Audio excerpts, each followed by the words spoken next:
agenda nazibajjako ogaba buluzi ate bw'oliddayo ebyo bibalekera bonasaddakira bonabola yazibajjako. I called that woman, that younger girl. Aisha kabanda kuya wangu nga kugenda kuwangula list iraba tuliko bakola list ku milioni za Museveni bina leta muwanga bajja kulisa ebikodo by'embizi nambuza bwo bwebuza nnyo obubali ono yali oluza munango nzanyira mu obubali nze bubano bato nze Tamale boto botatanaba bakaba abantu kali muwanga akola ki ne bamulimbo bwagonde ne pankeko muwanga kivumbi owe butambala yali mukwano gwange nnyo ne muta ayina gwe yasomanga naye nga bamuyita musujja ye yamutwala mbo deputy governor bamuvuga ettaka mugundi eyo nupu yaabwe ebyo nabigamba nupu yaabwe okubiringira kusomera nupu ebbanga livudde ngera nupu mugirwanisa simanya ki nakugamba ekintu you go to Bobi Wine if he is honest.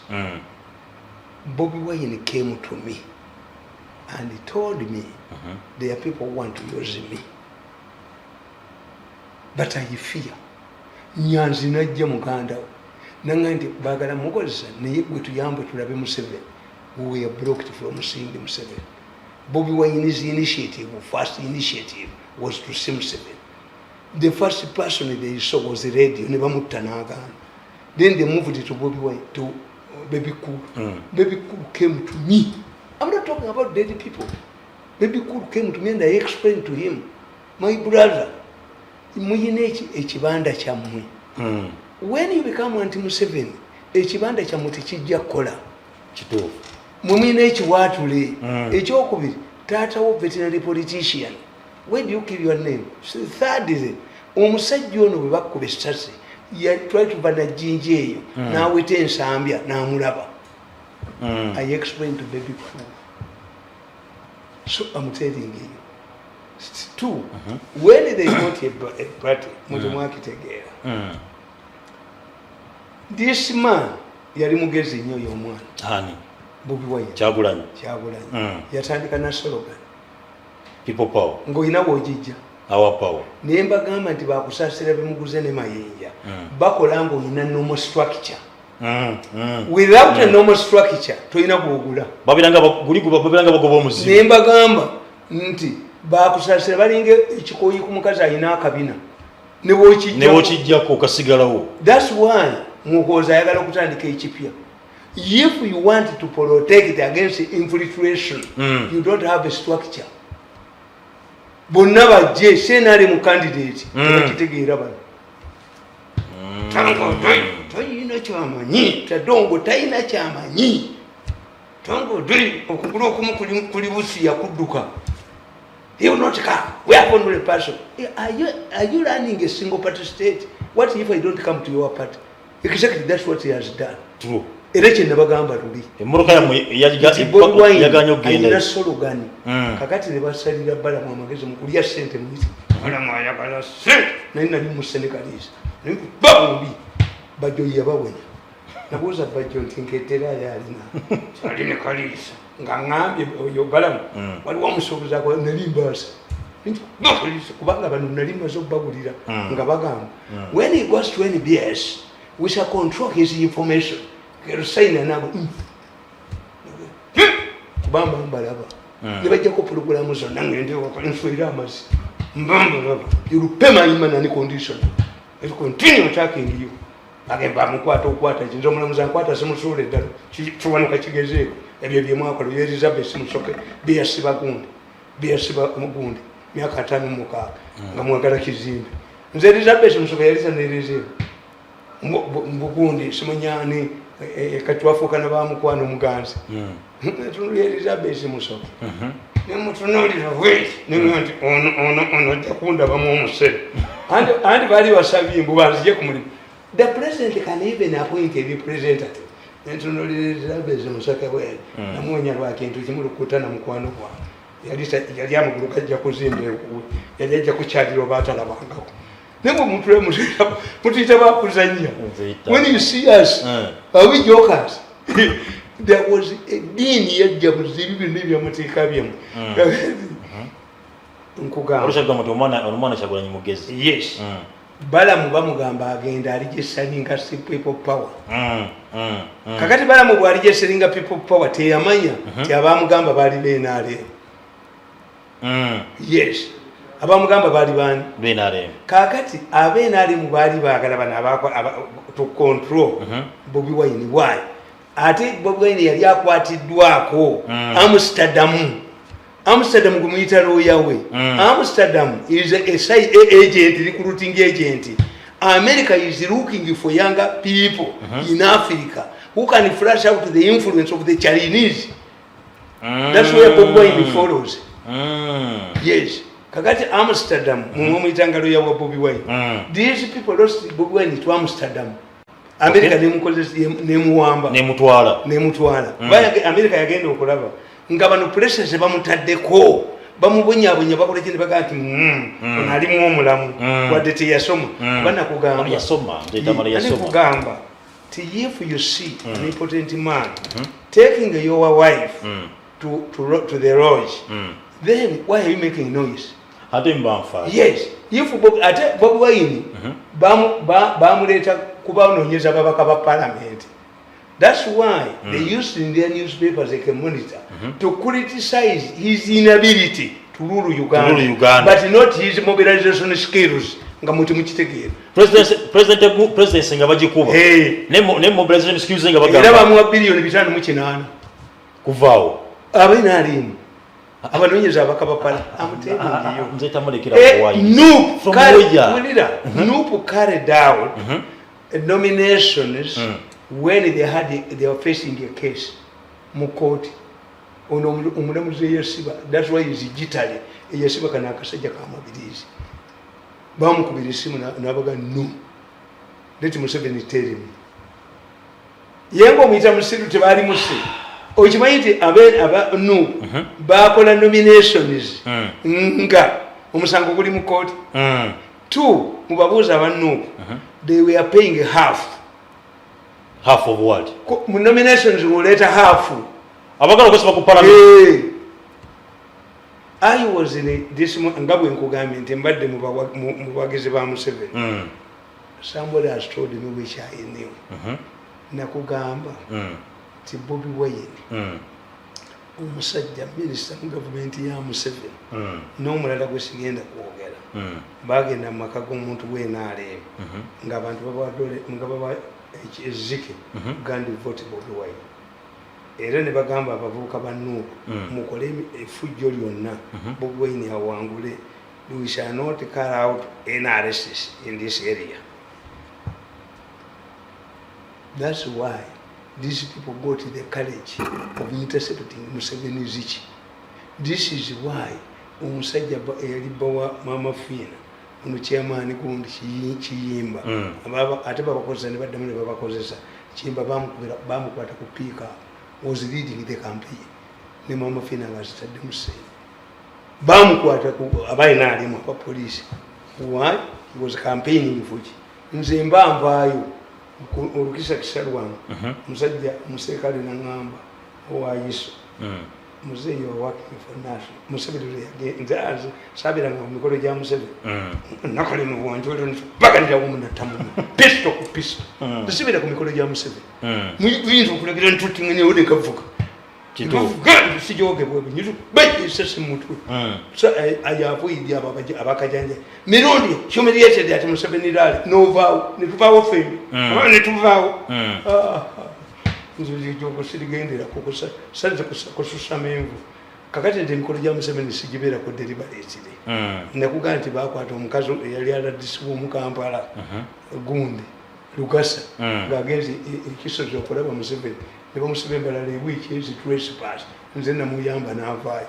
I mentioned it kakati bwamala okuzinga ko Bobi Wine nga oyo yali ennyo sente bala nga amaze okuligesalinga egundi eyo people power. Yes, this man found himself in trouble.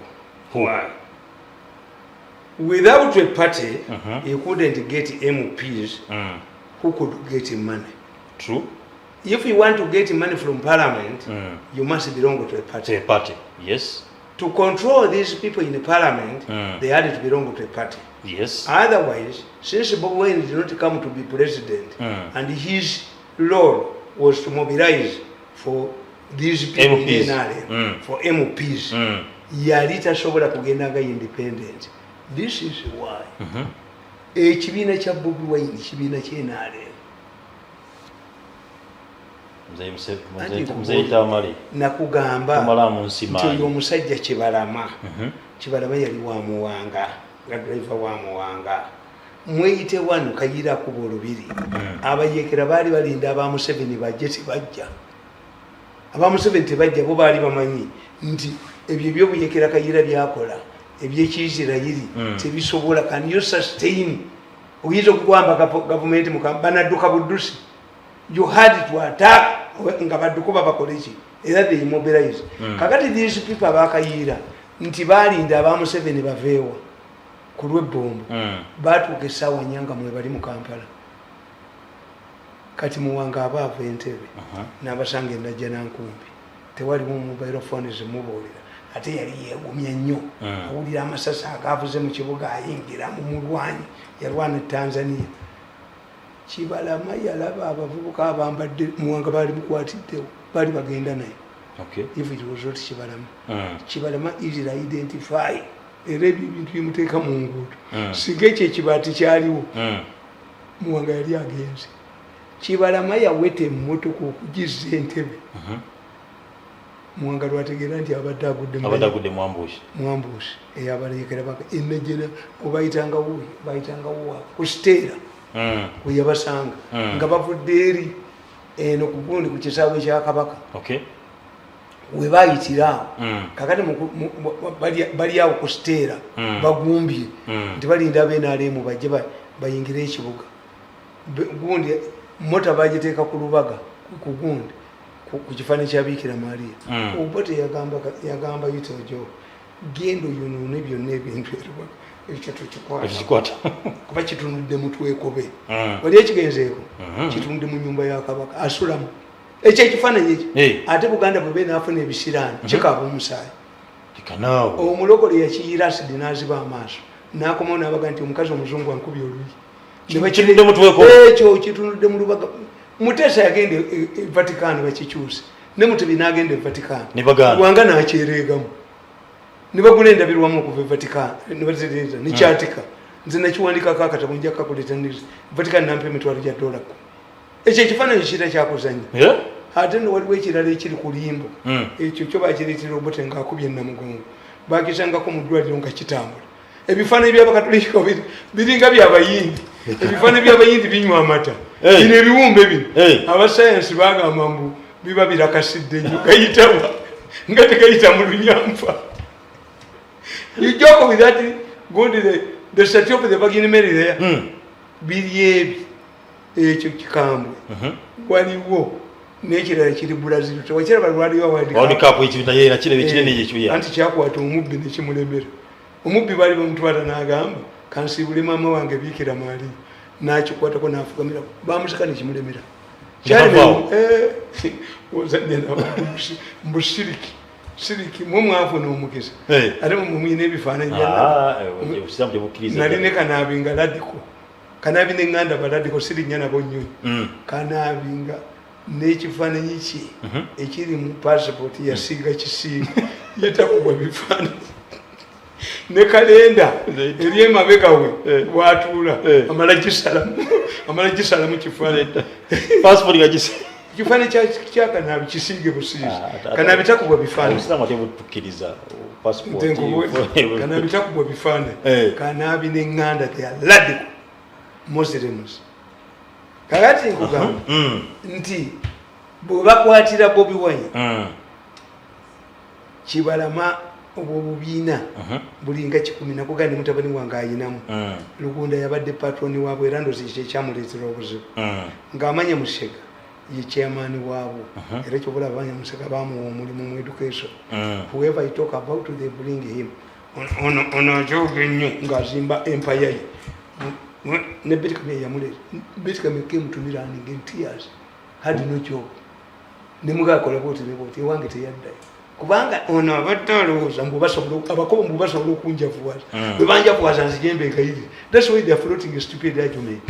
This man must stop attacking us so that we give him money. Why don't you give me money first? Which one comes first? Yeah. To give a baby a breast or a baby to stop crying? Give him my money and you say, this man is not honest. True. We gave him his money, he was demanding, but he's continuing attacking us. If you had given me my money, at a professor Yabagam, you are no longer factor. Abako, you are no longer factor. The factor is this. Anti ina command unit Muta Sobola, Avachim, Nabalabian Bagin, the Kurulu, Bali Nimuni, Umusokozi, Oliver Sokozoya, Kankanin. When some of these people fear was because they are criminals. Titufu denti, Musaja Mutade, Negudi, Yabadam Ganyano treating, and I'm Ngamba. I was watching me. Not going to Colonel Colonel Wa Yabagambi Kubera Muchemba.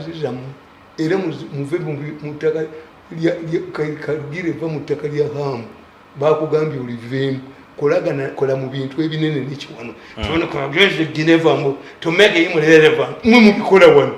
When you hear them ne baleeta ono muvubuka sewanya you see gwe kasowulira nga bakugamba human rights mbu mukozi. What about human extraction? What about organ harvesting? Because if you arrest me and torture me, I can come out to arrive. Yeah. But what about those, the 400, the 500, the 400 Ugandan girls who were killed in India alone and their organ is extracted? Compare the two. Let us assume which is not true. Eranzi nabagambi teriche bavumye muhozi chebatavumanga chitawo. Kugamba wa Museveni mu communist. Museveni mu kopinyo. Museveni mu banange nalaba campaign ya kuteesa ne Museveni ebivuga ebyamulire Museveni musajja Museveni zeriyo reconciliate nze kwe handling obubi kubanga omukulu ono balina emisango gyabwe nga bamanyi mu bwe bali denounce the taps mbonimu emisango kyaginimu nze nswera amasi temuyinza kunniyamu kakati nkugamba nimutwana wakajirija nimu aniemu kanjavuwale. Even God cannot reconcile us. God cannot preside over our reconciliation. You must give him my money and we part company. Kakati nkugamba onjagazaaki neto njagazaaki bwatamanyi nti ndi ku TV pomba apo komanyoko neto katudde tugende mu maaso oyo mumaze muzikizizza. You must know where I am. Nkugamba nti bano kale tugende mbalengamba nti otyembala you must know. Even I shouted my wives, you must know where I am now. True. If you are my true follow tudde tovaawo tukomawo naku zino ebirwadde bingi ebitambula mu ggwanga n'okuba nti nno bataddewo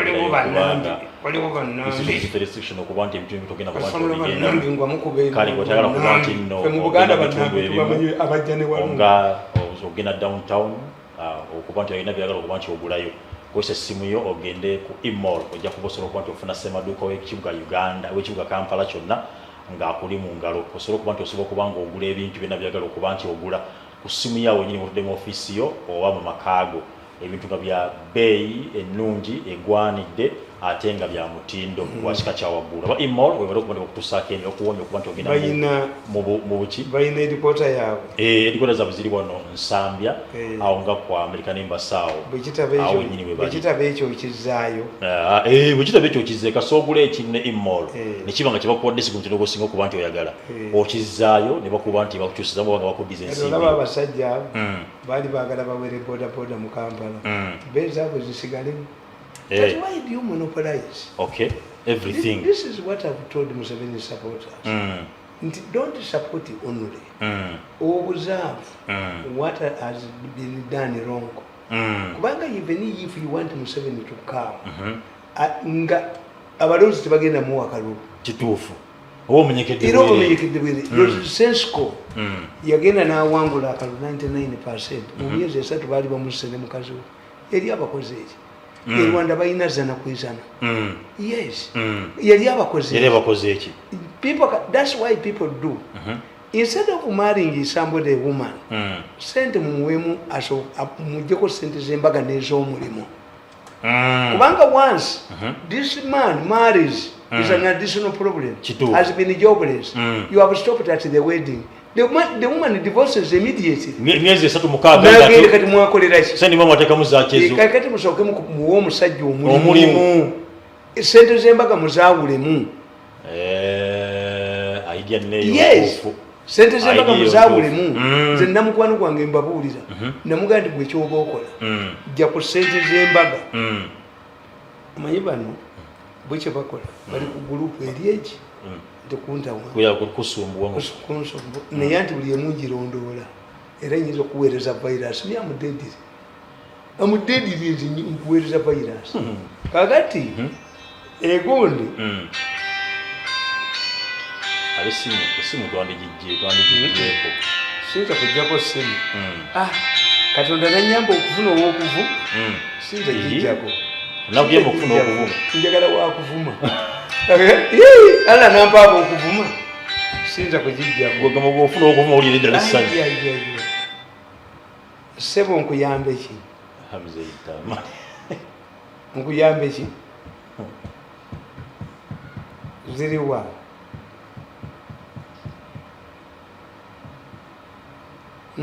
ensonga muzeyi Tamale bw'atyo bwazikwata kankubuli ebyogera bya busiru essimu eringa bakuli tebbamba ziteekeko essimu eringa ki bakuli tebbamba anti agayina sente kagere buyina sente teweetaaga kulaba nze ayagala kuwa ku sente ebbakuli tebbamba muganda nennika tefunyisa mukazi luuto tekisoboka ayagala kuwa ku sente anti bwe bujozi bwabwe bwima buba bulowooza nti nze ndi mwangu ku sente am very rich man by Uganda standards. If Museveni is have failed to defeat me in 24 years and I have the capacity to fight another battle, kubanga bagamba chairman wa yagamba this man must go home and rot, but he has sold his house in Kabale. Me have not sold anything. Nina resistance cost emyaka emirala 10 nga nkyalwana ate kati onaze anawanula ebbango wayakyusiza enkofiira anti nkubuulira yambadde origino aliko bombi let me tell you omwe ajja kulekera munne agenda kwasa kati omwe ajja kulevaamu bali mulire if you want to study Museveni understand Nyerere the people Museveni admire ebintu byonna byakola bya Nyerere. Nyerere yakwata sente n'azimuwa ng'aganye kulwanya mu kikosi maalum. This is why Museveni lives independence. If you want to study Museveni, tinebe bali bagenda okufuga eggwanga mu 86 yakola ki? Yasaba Nyerere abawana anaba supervisinga. Era Nyerere bwe yajja ono yagamba when you say leader teaching his people using a blackboard, is it black or yellow? That country's future is assured. This is our national political commission. Ngagamba Museveni yasula wanena kwesi busy yagamba nti nga Museveni yakyatambula n'olubaawo olubaawo lwe lusookayo okula n'okkakkana ekibalo okula. They don't fear about Muhoozi.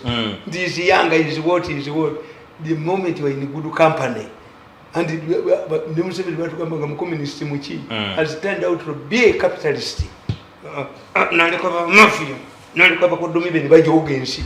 Museveni's weakness is bako si nyumba hii tewali muntu ajoze bantu mu family ya Kaguta naye kuteeka abantu mu conference center bakubulire bebajja ko business zaabo bani abazibajjewo bakubulire bwe bajja okabala muzini bakubira amasimu nkukubira obutambi olabe kiwanuka bwadduka bakubira balamuza amasimu kino kisalewo bwoti olugenda kugwa bwe guti era walabanga nga abenaalemu bebawangula Mzee Tamale bibyo omukulu ow'ennyidolo yayogedde naga abalamuzi ba independent basalawo nga bo until I told them nti eyo trend yeyobote if n'abakkiriza okujja mu parliament mubajjayo then what are you talking about?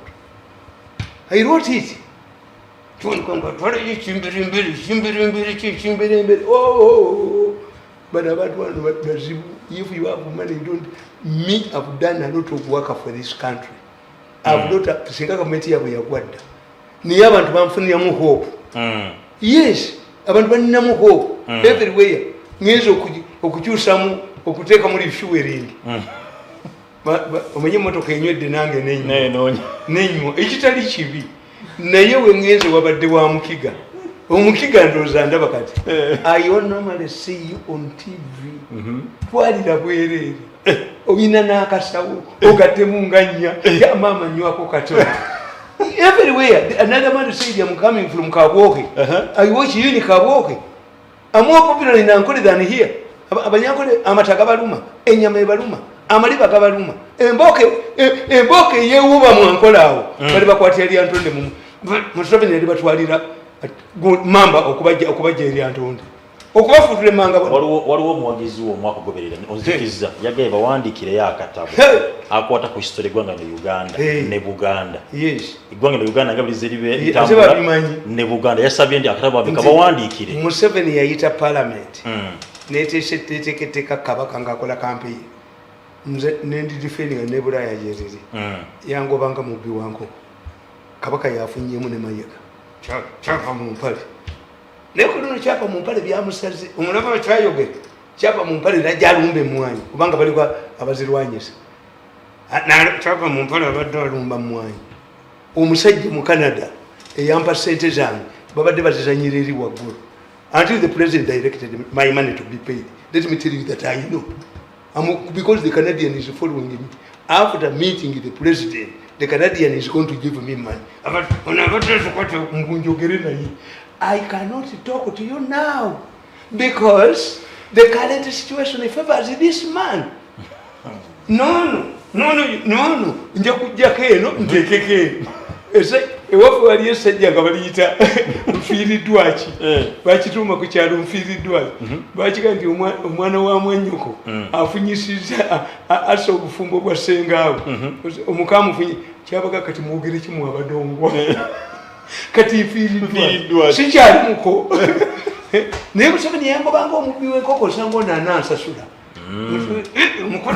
omukono yereeko ateekawo owuwe nakati taliyo n'abantu bamawulire nenakalema taliwo yabadde kololo wabirabye ng'okyewaanawaana alifa yeetakula mayinja mu mbugo yabadde kololo wabirabye akasojja kano kali evuma olunaku lukava esironko muleke kungi okumanyira no negotiations bring the money. If you cannot trust me, why can I trust you? You started the battle, end it by giving me my money. Okay. Bobi Wine, ekibiina kyali kyani China. This is why okumanya monitor bali babocha. Get it from me. Monitor. The building would be in ashes now. Monitor ngaakuba omutwe. Nti muwala wa Pawulo Muwanga agenda kunyemerera mu mawokota. Why? Baagala Bobi Wine ekibiina kya Pawulo Muwanga ekyakibala maachi bawe. Monitor. Ate sijja babulira. Naye bali bawedde kalina kisinga ebyobusiro abiwandiikira muntu. Mumuti. Monitor singa ashes. If Museveni had clamped a gun mu Kampala nga be bagiyimbiridde. You don't know the powerful. Kampala mwe mumanyi.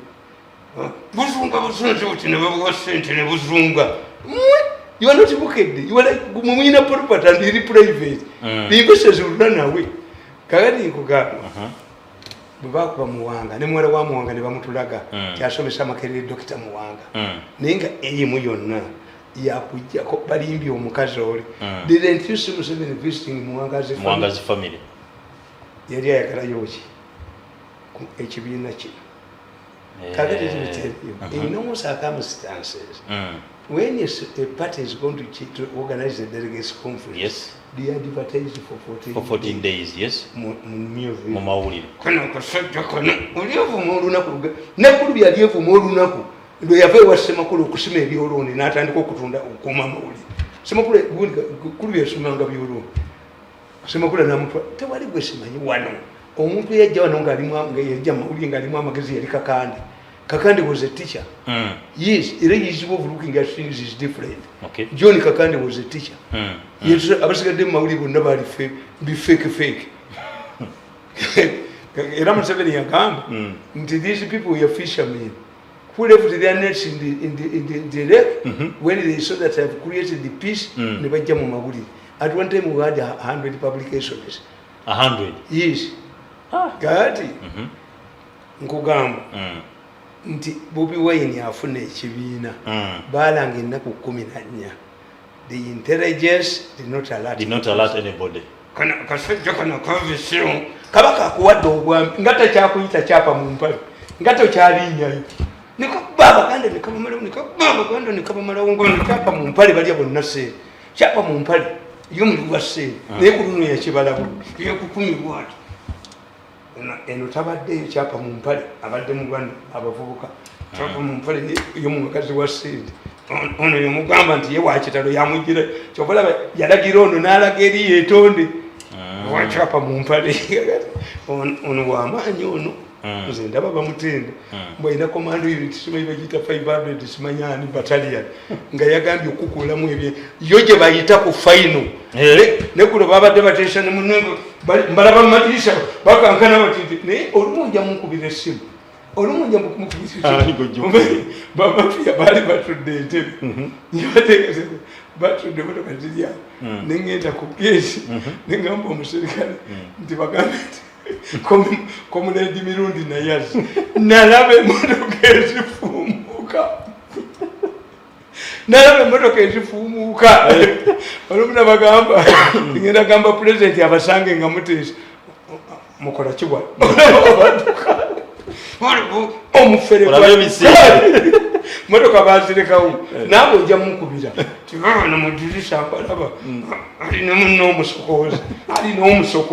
omusokozi yasinga okutya anti kakati omusango gwehege bagala kati basigaza milioni 17 endala bazifunye muvuna abakozi bona abazunza ebyo batuleetera ne babadya sente ne bakolaki banambi abazunga ne walumbe kakati zali 35 kati 17 sejja abagenda timbawo nti Museveni abagambye tosussa ttaano mutegeere nti mbalaba in your meeting you reported that the president had directed the Canadian man not to give you more than $5 million.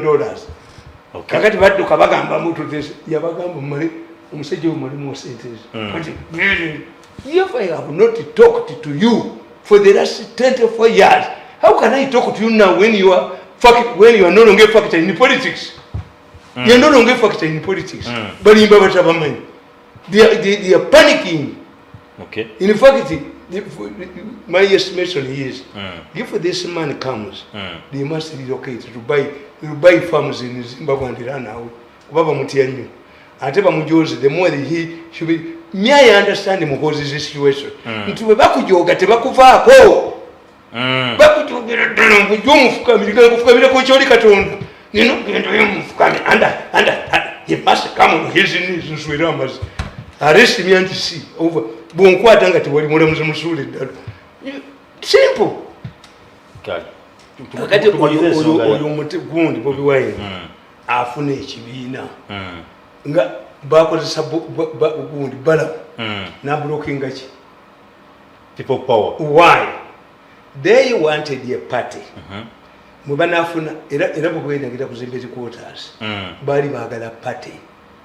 Bobi Wine without a party slogan ye yalifunyemu ngomuntu, but the party wouldn't be getting money. Nabano bali badde bamuwanga tebabafuga kubaka tebabafugira ku party kutuba chigira mani nyuba nabasajja banambozi tebali bafuzi. When you an independent MP cannot get allowances, you cannot get money. You only change your party in the last day of the parliamentary term. Kakati abanu, these people wanted it. In fact, to expose these people, intelligence here means to expose these people. Omuwala ono ala disiwe ekyotera gwe baali batwala olw'emipiira gy'amasaza ne mukolera yankubira essimu omulundi gumu okuddamu ng'agigyeko me am used to the fish naye nange nkulinda okomewo ate tebajja kukuba nze nkukolera nenkuyamba fire brigade n'otadda nensirika kubanga abakuba nze mbamanyi bw'omuyamba nga bamuga nti gwe kakati mirundi yakkubya toddayo betikamya style obwomukago betikamya yampitanga wa mukago naye bamuwa obwa minisita bwa advisor bwa Kampala najja ng'akaaba temugagenda olabe gundi namuyolawo yawulira bulizi nti wali wampa sente mwansafoketi mwansangawo kati nsanze tekasikirwa mbazzi sente zaffe za musaayi simu muzituwadde no nzikiriza ne mumpa sente wanyi because omwana mugaga takabana ku bintu bya kitaawe sibakoledde naye n'amafuta lita 2 n'agajjawo n'agoba nakyobe n'agoba gataga nga mulaba mu meeting professor n'amugaa nti omusajja oyo mwana muto tayina aba bakazi bakulu nnyo tewali no mirundi kakati nkubye ekyabugazi era sijja kwogera naawe ku nsemu kabbuli ne muggulu bw'oli agala ssente zange olizireeta mu kagaali kabalimu oli wandagala envunyu mu mpale oli kuga ebigenge n'ozireeta nze nagubadda abaana bange batudde if you give me money today abaana baatulaba nadda mu ssomero. Yes, I don't want a job in Museveni's government. What I went through is worse than Jahannam.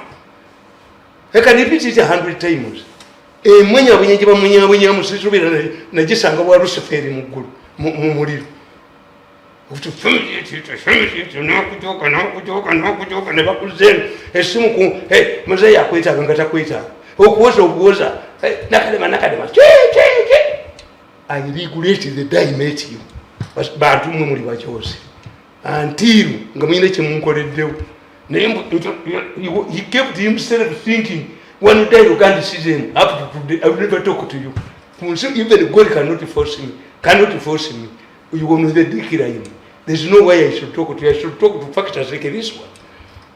Akati wayene afuna ki kusonga yenyini afuna ekibiina kusonga yenyini yes ekibiina ekyo kiwandiisibwa ne DC yes kyayita kitamu anti tulaba Museveni yagoba lwako ojo erono nasonse kamoyo yalinda kakubye buli wali nateko okolidde bweri nakugamba nti bino si byakusaba mu misa si byakusaba mu balokole nti tikisaba mu linnya lya Yesu omukasikire sezaala. You were riding a dead horse. There was no way Mukoka can succeed his father-in-law when he has a son. However much you want to discredit him, the things you have done.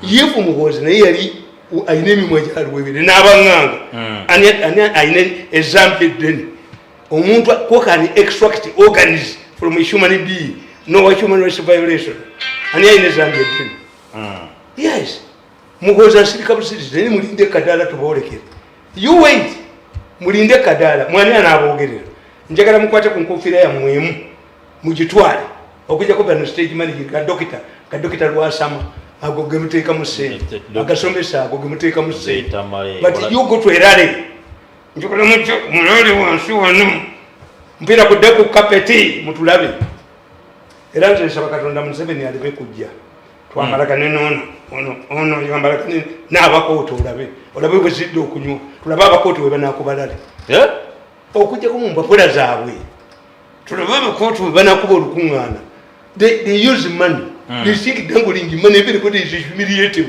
kitoli bwe bakinyamu kikomawo ne bongera ne banyamu. Human beings are human beings. We have dignity. You have dignity. You must think what are we going to do now? What about our families? Don't we have children? Why do you bother about your families? Are you metallic? Are your children metallic? That they need welders? Abafembwa, bemutalowozaako. When I watch these people, I was coming in my car, quarreling. Ningamba omusirikale, do you know why I'm quarreling? At times, I boil. Look, bazze emisango gyabwe gyesiriimu naye omuntu n'alowooza nti asobola okunsapoketi ng'aginiimu nze nkyasamaaniimu emisango gye nfuke kuleimu salogeti mazo. How you would say that we shared the money with this man? Nina okukkiriza niimu emisango gye. Impossible. Muhoza has a future. Are we going to go to China to eat snakes? Do you want Muhozi to eat snakes? Why do you fear to go to China? Doesn't Muhozi have a family? Who are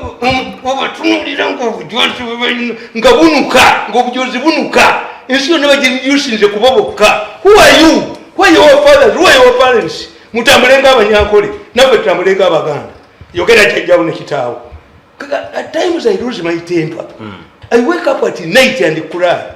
I regret the time I met Museveni. How can you suffocate somebody because you think he has evidence against you on a matter you committed?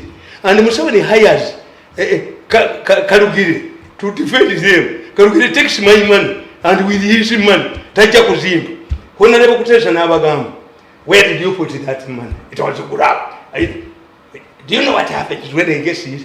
So if your conviction is that a rich Mirundi is a nuclear bomb, you know, government here, when Gavania condition to Richa, Gavatiano Gavachiniam, Gavania, I got to smooth, but no, I want my money to go back. That's why I'm angry.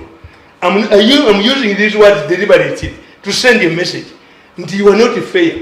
Why do you expect me to stop attacking you when you are holding the money? You are using intelligence and a message citizen. Tetuli tulako fe namu musimuka buli nemizimu japete jiri ebuza nemu jana tewali alibuza munne kubanga mtu joze nnyo katuwagirewo nate ate muti musobola kujjayo omutuufu okujja bye bikalanda sign le byemukola nemujozi nemuteka mu sente nemukola ani who can work convincing with you when you have stepped on many toys temwatulowozaako nti we shall be needed kati ayagala okufuna 50-50 bagala bafuna yamaze kusirika ndi muwase muziremere ndibala bakonga muze mukagali waffe nga mukubidwa ebigenge muwandagala envunyu mumpala mulyoke ate kuli shiriki emanyi nti ono munene shiriki temanyi banene shiriki emanyi omunene shiriki temanyi banene aya mwe mukimanyi shiriki temanyi banene sitaani yali aliddewo yesu yamuganja ngungu twale nkulamu ne yesu n'agenderako yamugamba luvannyuma nti okoma katonda naye awe mukazi yali amuyingizizza loogi shiriki sitaani yali ayingiziza yesu mu loogi yamuganja ngungu twale olabe obwakabaka bwange ne bagenda sitaani ne katonda shiriki shiriki ebakubye emindi bagitako emisango kubonya paka lwosasula ekintu ky'omuntu kemisango kati abasamizi bagenda kutandika jibbirako wekemisango ffe tuziina ffeka buli omu tagirina kemisango kyokola akuweerezeeko kyomukola kemisango kyekola kemisango tova misango ne bwoba mugagga guno gubatemeddeko emyaka 2 kemisango so kakati okiraba what exposes them baali gisalinga ekibiina batuuza delegates conference ne bakyusa obukulembeze nga intelligence temanyi ne balanga ennaku 14 nga intelligence temanyi wano mu Uganda Museveni realizes after electoral commission ye kyeyakola ate n'agoba ate era kyekyamukubya kubanga ono lwakoojo teyali monitored. How can you sack somebody and allow him to go? Kakati gwategedde toli mufunamu toli muongera mulimu ekitegeeza akolera baki abajja they don't reason it was wrong byongo bikiwedde like anonyewe a man like him who does not want to be a minister in Museveni's government, where do you give me unless you give me money and I do my things? The silver minister in government ya Museveni. My first appointment was press secretary and spokesperson of the party nengende wa bunjoka tetudingana tompa mulimu mulala siri mu civil service kufuka chetuli kuchizo zone no nasumundu empale no era bangambe mu kigambo ekyo kiruma nnyo sale ekiriwo ndi sale yakamba Mirundi mutyo mukubira kubanga itoka nange njagala muni yamu no I'm a mass communicator. I want to tell you to removing somebody here immediately nga bangobiye gwe bateekamu n'omusala bagwongeza gwe waliwo mu musala. What have you forgotten all of this? This is a man you cannot talk to. Immediately I left you increased your power demand in the department. This was done by, has Nakalema ever been charge of any department? eyo gimujja yaleeta munne n'amuwa ssente nze ne bankanyuka ku 1.7 yabalagidde bampe 15 million per month. There is no budget for this. Mbayogala nti apuwazi. You want the decline. Realize kankubuulire. Omukazi omutunzi w'omwenge alina okutunula mu ndabirwamu. Bwe kaba kabina ke kaali kaleeta abatamiivu kaweddeko. Bwe bafeesi nga nkanyanya banajjira ki tewali akuloga. You must realize your importance. These people on the decline ono tabeetaaga. Bamujoze nnyo n'abategeera. Balina kudduka. Option 0 kasono takomawo n'atadda kiba kiwedde era tebalimu kasitadda abakoota option 0 bakyonko bati omwebaza bamulwanyisiza option 0 balina kutema butemi kasokuba omubbi akuba originalite gulodduka budduzi ono balina kutema ate komando unity banagiddawo yagino nogimugobamu yabafuna balinako apahana ensonga eyo kakati this is how Museveni was betrayed. But after realizing nti ababe be batandika Nuupu, Museveni told them to write an apology in writing, to write up, to apologize to him why they created Nuupu. You see, talking about the president, you see, no, Museveni directed NRM leaders who created the Nuupu to put it in writing and handwriting and apologize to him.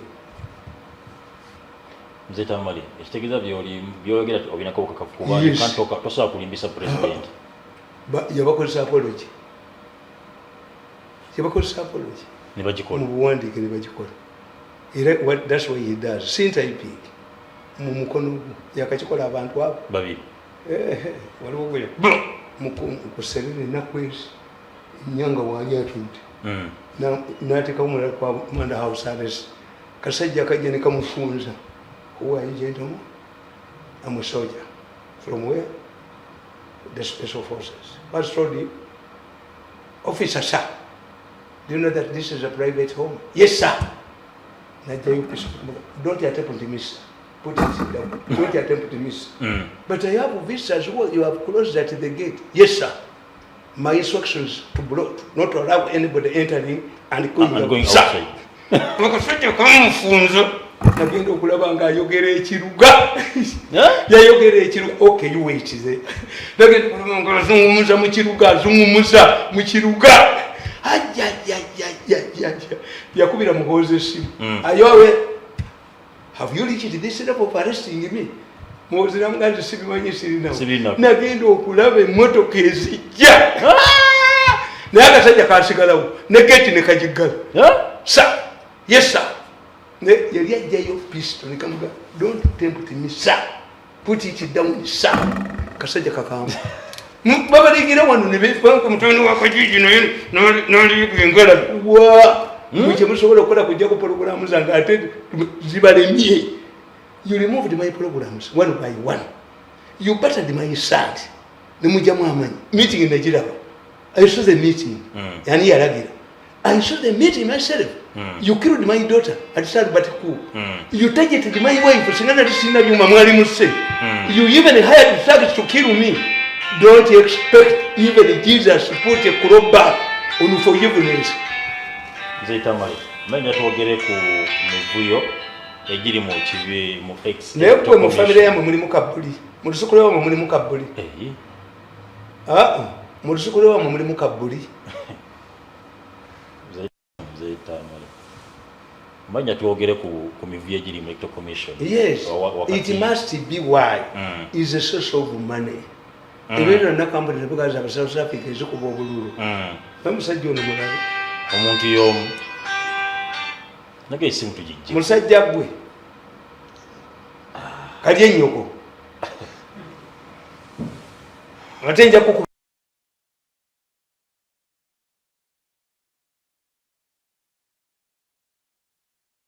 Kakati waliwo obuzibu obuli wakati Electoral Commission waliwo secretary ali wakati ne baago bakasujja ne baleeta owakakokolo the kakokolo man you didn't know the story. Matembe was deeply involved. He wrote a book and talked about me and I wrote a book about Matembe, Tears of a Crocodile. Yes. Waliwo obuzibu obuliwo anti bano bali wamu nenze nzagala zonna sebo yogera balaba nenze zonna nzagala kuba kyejjo bakola bajja kyetegeera njagala ebeereko waliwo Uganda balwanira sente. All of these companies, the companies are South Africa fake. I can give you 2 examples. Bidandi Sadi, Damiano Lubega, yali mu National Housing. Nga Bidandi Sadi yagala okutunda ettaka mu National Housing. Kakati Bidandi taliirwako ngozi. Tebabimanyira. Kati abaana bali mu National Housing ne bagamba Bidandi nti tugula kundiyo tugula ettaka lyo tulyako. Bidandi nga talabanga amusabanguzi. Era waliwo omukazi w'NRM mukulu yagenda ewa Bidandi nti okutwalayo ekiwaatule amusabe enguzi. Bidandi yagamba mubitwale ewakibuga nze sigabanguzi. Era Sapoba ekyagisuula ye yakubanga etikiti z'omusolo ne babasaba enguzi bakintu musoko ne bagaana Bidandi bakirunda kivejjenja. That's the generation and the poor people. True.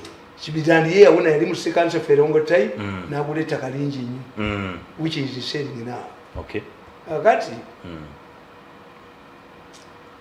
Bidandi wamala omuli akenguzi naye nga Damiano chairman wa National Housing.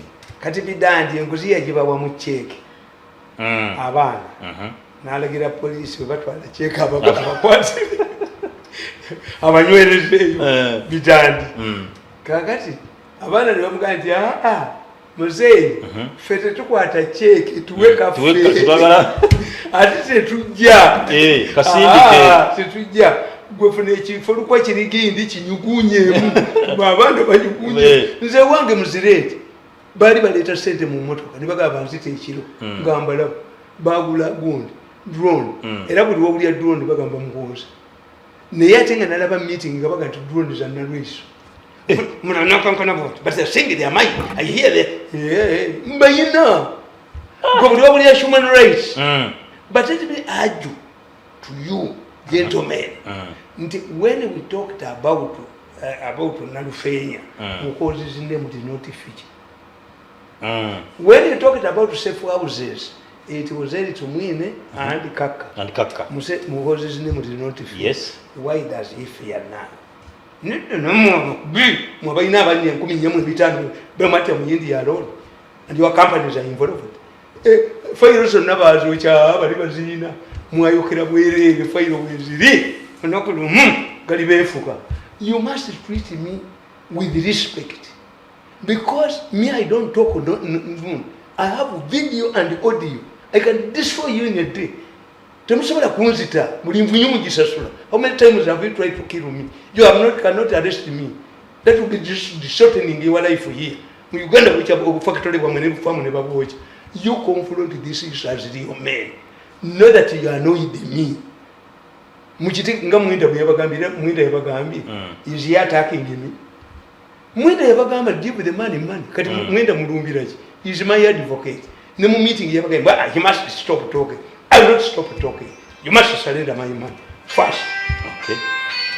Kakati gwe kyonoonyo kirina enda kukuba egambo anti gweroza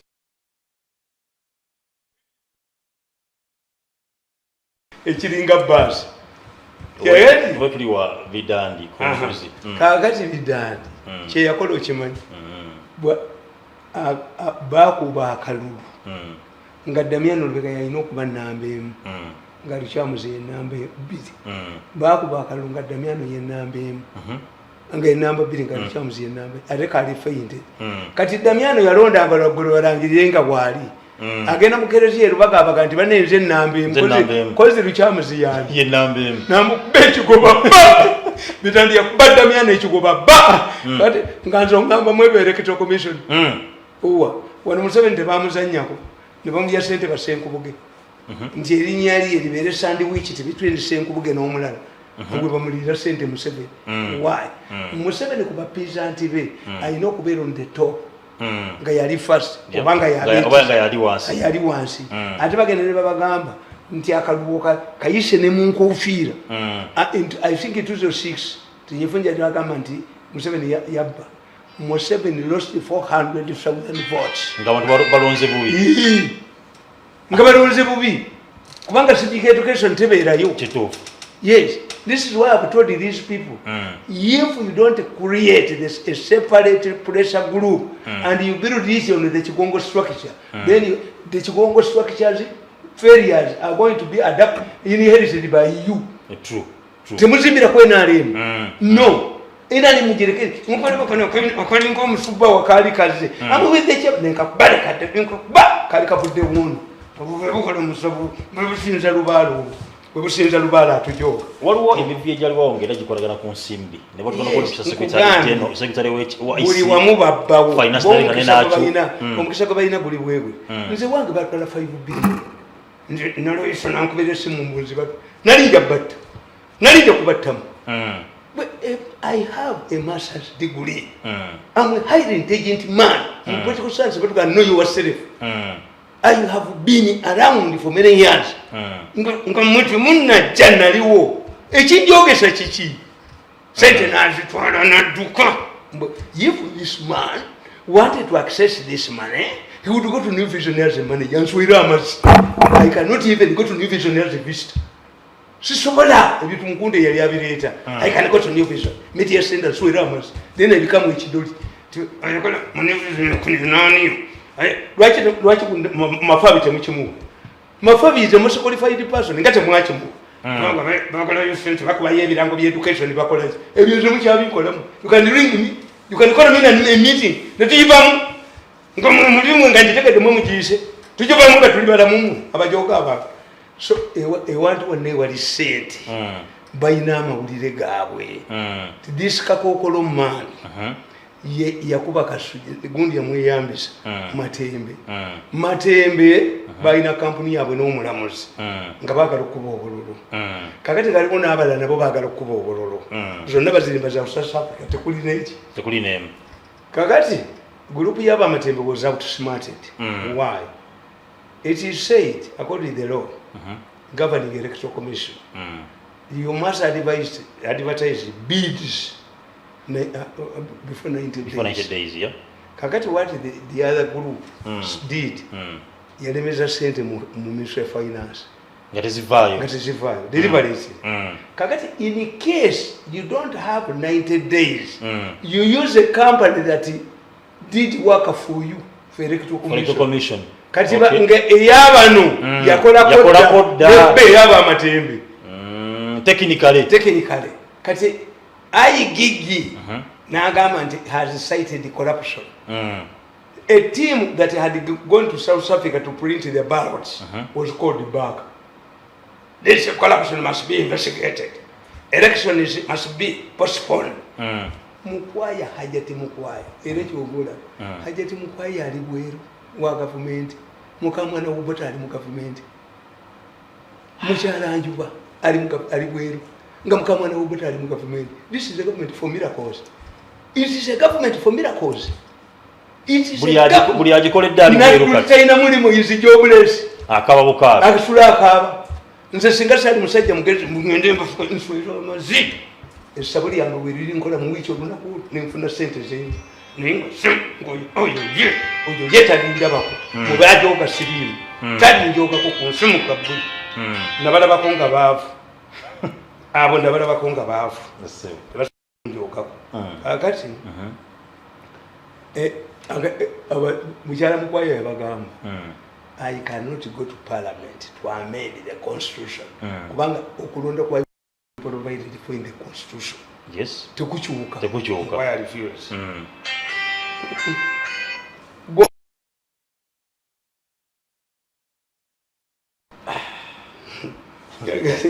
Tamale n'abantu. Nati kakati otegera ntatu following. Yes. Okay. But when they are drinking, when they in the quarrel, when they are what, they refer issues to me, the wise man of the country. So I enjoy it. Kakati mukwaya abagana. Kakati mukwaya agana.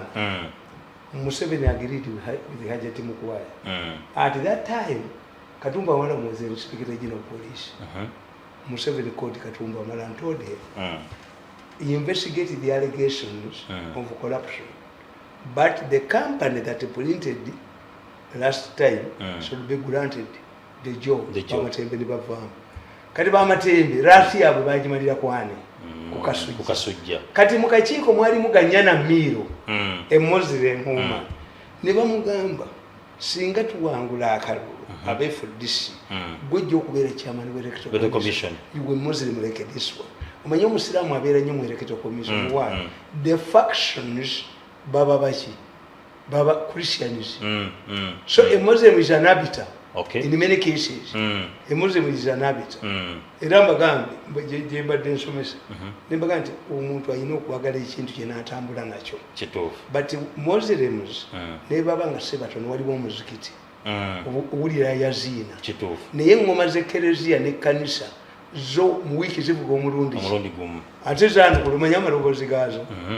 Eyabakatuliki eyabakulisitayiga nti Buganda twajirya Buganda twajirya eyabakatuliki nedda mutulirye dda kyekyabakoza DP kakati Muslim every hour ebyeswala ekitegeeza who gets more people who presents himself as such Muslim because everywhere there is a what? There is a mosque. They can be a minority but they have asserted the issue. Yes. They have any abana ba FDC kumi aboko boda bana bakakanyisa tetujja kulonda tewali asobola kuyisa nkofiira eno mukamba oyo n'agiteeka ko gye bamubani bamutirawo oyo nsi yamukyawa nnyo newabaawo ajambadde ye bamukuba ne bamuttirawo ekikere tekiyita mu bantu eya talina bwagiyisa yeba the most hated Uganda niye neko ni amukuba ekiko. I'm telling you, I'm not speaking with the anger. Naye Simone koni amukuba ekiko naye simbone koni amukuba ekiko mubakoni muvaamu naye simbawone koni amukuba ekiko mubakoko amukuba ekiko. Where have they seen aloof nalaba munabo munga abagandi we are hated everywhere we go. When we are to yali kuikweta banka omwana wa boda namukulubulako nayagala kukola bino bye bakola bava ku Council Square yamala kujja yonda biwango nali kwafumula motoka ate naliza ababoda bamukulingira yamulisa munda biwango ati nemulaba nali okafumula motoka tumwamba zasobola kutambula ku street abani afa ku street natambula nenzimbira mu ataka every day wenyimira endulu zivuga. Yes. Kati nkugamba ngatuwomba nti mu electoral commission badda ku kasujja kakati bwe badda ku kasujja kasujja nga bakwata omusajja oyo omu electoral commission mu ministry yali acollecting an electoral commission n'aba girlfriend we Nandawula. That's how Nandawula found her way in the electoral commission. Kati Nandawula omusajja ono yali mulwanyi nnyo oyo omusajja gwe bayosya acid kuva dda yajjanga mu express babaka banene akola kye nga alina ssente nga yakiwala mayinja mu express express kibonuka yagingobamu nina ne baji namba 7 nina ne t-shirt ayina ekibi kyeyankola naye alikisasula nze kutondera butondozi bwenti nemanya gyolaga nenkubalira ennaku ez'ekisiibo ayina kyeyankola kibonuka. Bali bakunganye omanyi balina kagulupu kabwe konna kagudde bwagende Geneva to make ourselves relevant to Museveni. You are creating the troubles here. You don't need to clear the mess you put there. You rather stop. Babakana okola kanti you know which akola you are failed in the judiciary. You go for human rights. You are meandering in what balikawo bye basanidde okola ne bakola bye batasanidde era tebayina mazima. That's what Museveni says in the Bible. Kakati oli mu judiciary n'abalamuzi bakulemye n'emisango messed up omulamuzi aliyomba unnecessary nono ate you involve yourself in the human rights. Are you a member of the Human Rights Commission? Are you Minister of Foreign Affairs? Meandering mbuba relevant singoba bente ne bagikukubirayo nodda mu bintu yikeka group kaabwe akamunyaabonyezi kenkero okukolimira kenkero okufiira emindi ate kasujja ne bamuteekako okukwata ki ogwokwokya acid. Yes, but this man had been burnt with acid long time before Kasujja went to the electoral commission. 2, Kasujja only saw Nandawula when Nandawula went to the electoral commission. How could this man Kasujja pick a quarrel of a woman he had not seen? Oyo Matembe mbasoma mu dini. Matembe yateeka abaana bangi mu electoral commission. Kasujja yina mumu. Chokola Matembe abonye nnyo mu nsi muno. Duwa za Kasujja. Duwa Matembe duwa ndikondoleka noto namundika kakatabu. Tears of a crocodile. I don't know what to bagana ne Matembe ku TV. Nemuga nti women don't talk like you watch mu Buganda we call you chakula saji. Nanga nawo oli chakula kasi nangalwa n'engalo. Ba mu studio layisi. Nje nkubola be nkwetiki. Olabe commando unit. Kwetiki nkufulumyemu. You abuse your kid. Nawo oli mu commando unit. Nagamba omusajja omupoliisi yemugubivubwala na omusajja atomere emotoka yange ng'alaba mupiira awulya mupiira kutti n'ayagala eyange eyayosi. But look at the tires. The man who was knocked, my vehicle is there. Nali muvuddemu no. Don't waste time. Let us go to Freedom Square. Twekuba ebikonde attamunne yagenda. Don't follow me. You come. Mbe nali mwali tegedde nti Uganda yasuba omutali ku Olympics mu bikonde. Ogoba boxer. Nomuga jangu. Come. Follow me. Kuja. Nzo. Ngali kugundi kwe. Yatuuka ekibuye n'akiweta n'adduka lwe yamubuuliza. Kyoyo kichwa mbaya. Yali akiweta. Yali kugubivi. Ningeri tekindi kubutaka mu lubutenjoka zifulume. Somebody has knocked my car. Umanyi babanyabanyanya ba UC. Those police traffic people. Baagala okuwondesa cars ku motoka za government. Except if you and Havana, but what we sang in Rowa, at the Boba Quita no Quita. You see, but many cases even have a card. Back if it never what and never come against you. You see, when I lecture somebody goes to revenue authority and get money, why don't you go to instead of lecture and go to revenue authority? Back at the by doing give you see. Kakati omukazi yali akulya side bamuyitanga kuteesa.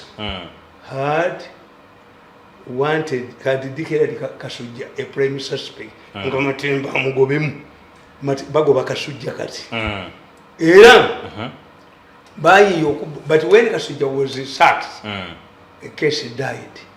When is it easy to arrest Kasujja? When is chairman of the electoral commission or when is not? Era mwe temumanyi kukola eryawo ekyapa kiva kulufula nekikoma wano ku Kituumu House bakisalamu ebyapa ebyo bisatu electoral commission baagala gitunda oliwo omuwala wayagala ogikola. This is why they are talking about relocation. Era baakwatanga abakazi ba FDC ne bajja ku parliament bakunamira electoral commission balume. The argument was to save the land. Then I argued, if the electoral commission is under threat in the city, how can you relocate it to the suburbs?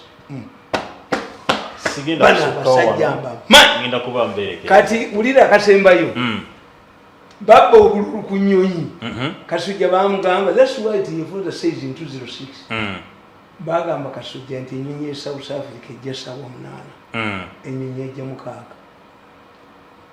Oyo omukazi electoral commission gwe baali bapulantinzemu abeefudisi yagenda okujewulu babubba abeefudisi babubba ku nnyonyi. Kasujja bali mu office ya president namukubira essimu. These are facts. Are you sure? Namuka Kasujja, have you seen your office? Yes, excellent. Haven't you gone to collect the votes, the ballot papers?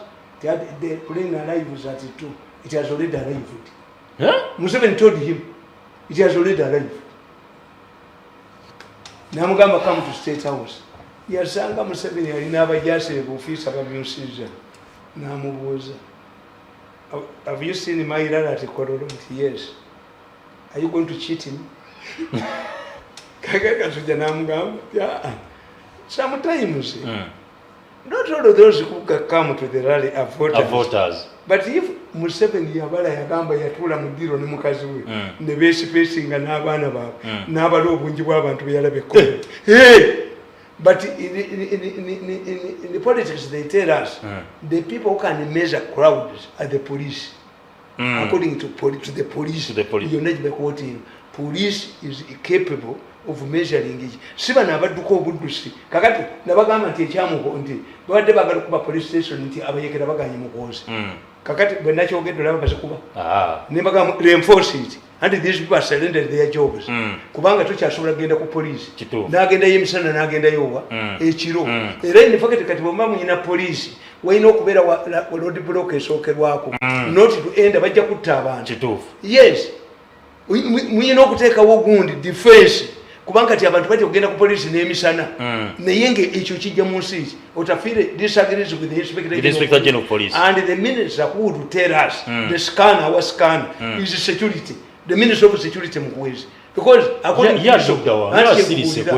nakuga nti walabyeko okyolanga alambudde oba agenza okuzika be batemi erwaki amanyi ababikola ayogereyo ki okyole smart guy ono umupolisi omulaba amusanga ali ebola ne munne ababukete ne bagamba yadduse munnika bade kubuulira Museveni ategeera nti obulu babubye ku nnyonyi nga Kasujja tamanyi n'akamugirayo.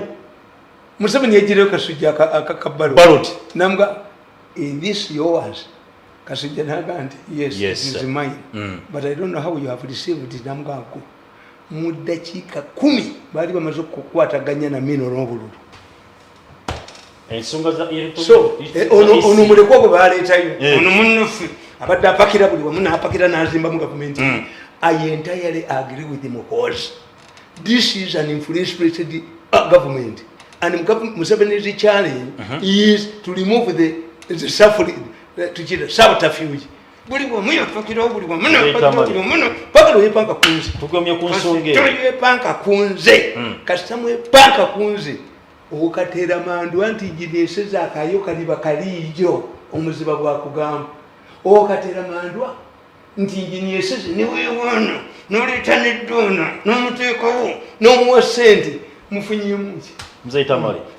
Next time mutya gwe mulese omude oguddako okatera mandu anti jineseze akayo kaliba kalijo kati kano kalijo kembatadde mu kalijo. You take my money and see. But they have decided the man to give you my money. Now you have known that my money is coming. Muteka conditions. He must stop attacking us. No. The equation would be give him my money and I continue attacking you, then you have a point. If you don't trust me, why the Navakolam Chintu Chimu? Mwenda Namuta. Nenga tene yankola bubi yogudako Mzee Tamale. Sente zibali baleetera mu moto. Tugenda kwogera. Mwenda yapula ninga banzita ate bazitwale. Tugenda kwogera. Mwenda bwe nti abantu tulwanyisiza omusajja ayina abaana, omusajja ayina family nene, omusajja mukadde mumuwese. You must come to me. Tolinda bako. Omusiba akuganti olindebera kasheku ka musansala. Omusiba kasaga nti olindebera kasheku oba tojamula. Olindebera kasheku ka musansala mu balenzi mwe mulindebera kasheku ate mulinsangawo. We cannot meet at a road block. We cannot meet in a mass grave. We cannot meet on a flight I cannot forego. We cannot meet in a prison cell. Sine jinsubira kuddamu kubala. There are people I never see in the rest of my life. Muli kino kuddamu okujja kwogera ku nsonga za isi. Jawo tuwe ate wamukozi mu mulinyayo. Jawo tuwe ku nsonga za bamutya bonna batuusaba gwokonyeeko. Coward guess what is fears the most. That's why God has brought to you mukozi. Musaikoli gye batugamba. Tonzikiriza kwogera Mzee Tamale. Oyagala ki? Tuddamu okwogera ku nsonga za isi. Nsaba oyogere ku tujja kwogera ku buvuyo buli mu ofisi ya omukulu gweyogeddeko mulekwa. Ate mulekwa yamuleta munenya wabwere. Wamu ne finance officer. Omunya Abaganda mufumba emmere. Nga mwala wa mwagenda kye tuyita okufumba. Mumusonsokeramu eminwe emibisi. The wisdom is omuwala ono bw'afumba emmere eyidde ng'ate emiru yeesoose. The husband will ask you wagijjawo. ekitegeeza wafumbirwako kakati abaganda bwe balabanga omuwala bagenzi yetuyita okufumba mutwala ebintu nemufumba a first meal mugenda taliwo nemusonsokeramu eminwe emibisi so that the husband know this is poorly cooked food because ayiga buyizi bamwe